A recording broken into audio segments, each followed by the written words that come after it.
Summer 2019, the summer that I went on tour, took my entire family with me, and performed in 19 USA West Coast cities.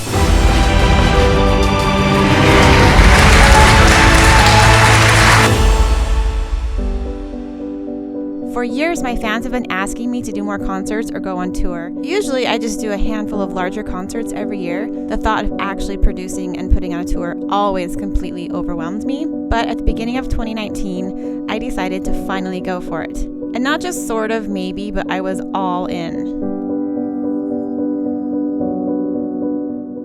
With my husband Will joining me as co-planner, co-producer, co-everything of this tour, we set out on the huge task of planning and carrying out a 20-city tour across the western U.S. by ourselves, no sound crew, no stage manager, no setup crew, just us, our munchkins, an SUV, and a trailer. Sound ambitious? You have no idea, and neither did we, to be honest. The amount of work touring actually ended up being was monumentally higher than we could have ever anticipated. A lot of people have asked me, how the heck are you doing this with just you and your husband? It took 6 full months of preparation, most of the time working anywhere between 12 and 14 hours a day. Tour preparations, title screens, monotonous and very boring, but necessary. 3 months of this alone was simply researching and booking venues. Challenge in this being that I'm a pianist. I needed a piano, and not just any working piano, but a good concert grand piano. As a Yamaha artist, I was fortunate to book many of my venues through my Yamaha contacts. Yamaha actually offered to let me borrow a grand piano that we could haul around on tour with us, but yeah, the thought of unloading and loading a 1,000-pound piano for 20 different concerts by ourselves just did not sound fun. Slide off. That was impressive. Emailing, calling, following up, negotiating venue rental prices and contracts, vying for extra load-in and load-out time, trying to find venues within our budget that weren't too big but not too small, budgeting to pay extra employees to stay late for us to have more time, dealing with rejections or out-of-budget venues that ask for too much, emailing, calling again and again and again with more follow-up and more, made the booking process something that we eventually agreed was a full-time job that we would gladly pay someone else to do next time. Will agreed to handle all of the venue bookings so I could concentrate on producing my tour show. I spent several weeks remixing my studio tracks to create longer intro tracks, background music for when I was talking to the audience, intermission music, and more. I spent a lot of time actually watching live tour concerts on Netflix and YouTube from various artists from all genres to get an idea on setlist flow, opening numbers, entrances, lighting, sound, and more. I didn't want this to just be another regular concert. I wanted it to be an experience, and I wanted the music to not only touch people's hearts, but I also wanted the audio to punch them in the chest.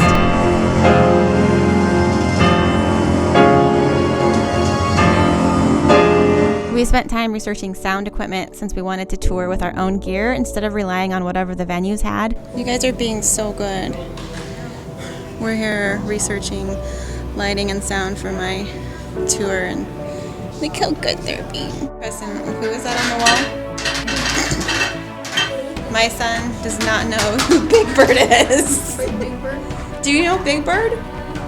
We also hired a lighting specialist, Nicholas Short, who designed a lighting show for my tour, all specifically timed and synced with my songs and videos. Hours of research was also spent on what lighting to use, what to purchase, what would be easiest to set up and take down, and more. So we're putting these ones.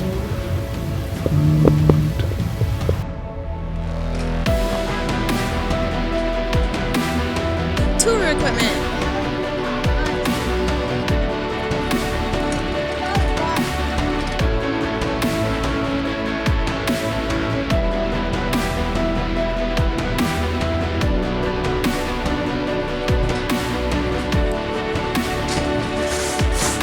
We used our living room as a mock stage area as we went through a lot of trial and error.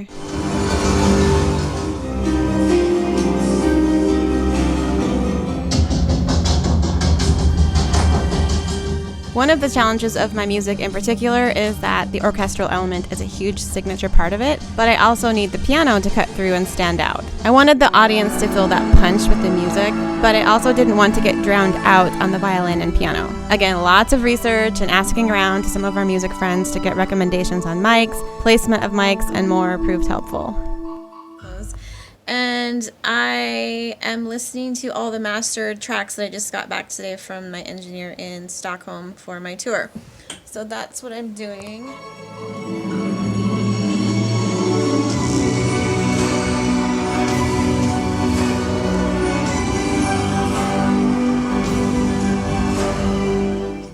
So I don't really like my earpieces, but he's trying them out for me. What do you think?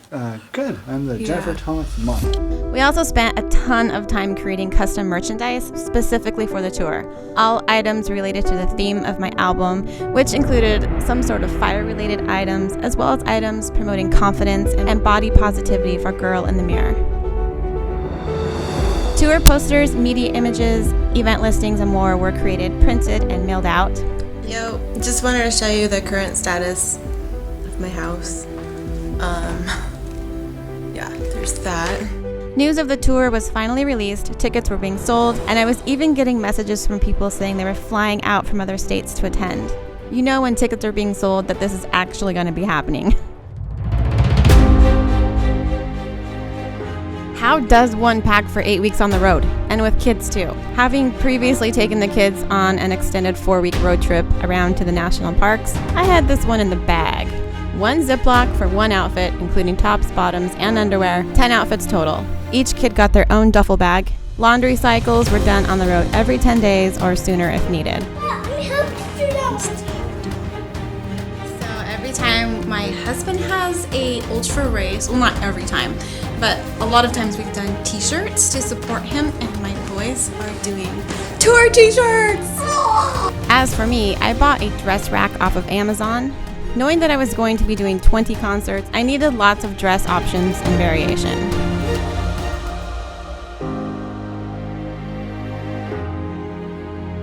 Six months of hard work happened, and like a hurricane, it was the day before leaving on tour, and we all felt like we could use at least another 4 weeks to prepare. So, today has been crazy. I'm starting to stress out a little bit just because we're leaving on low underwear. We still have so much to do. Do you ever feel like you've been working for months on something, like 12 hours a day, and now it's only like 5 days away, and you still need like another 6 weeks? I've also been juggling being a mom today, and I'm sorry how I look, by the way. My husband is on a field trip with our 11-year-old to the Seattle Science Center, and my 8-year-old is hiking with the Cub Scouts. And so I've been home with my 5-year-old, and I just need to get stuff done, and it's been so hard today. I'm just keeping it real. In theory, I have programmed a MIDI file into this machine over here. So each track that I play, it also has not only audio files and click tracks, but it also has a MIDI file that sends a MIDI signal to the lighting program. And basically what happens is I'm supposed to be able to hit start here, sends the MIDI signal out to here. It also that MIDI signal goes through this DMX cable. This is DMX controller. All these lights are run on DMX. And basically that MIDI signal starts the show. And each track is basically all synced by the touch of a button. However, we haven't had luck actually getting the MIDI to work today, and that's what I'm stressing about. Usually with MIDI, it's just like a signal that sends, but I'm thinking that I have to redo all of my MIDI tracks. So I'm gonna fix that and see if that fixes the problem. This whole thing has taken so much planning and work, and now that we have all set up and ready to go, it's just frustrating that we haven't been able to get it all synced and worked, but I'm not losing hope. I really think that I just need to redo my MIDI file, and it should work. Anyway, wish me luck.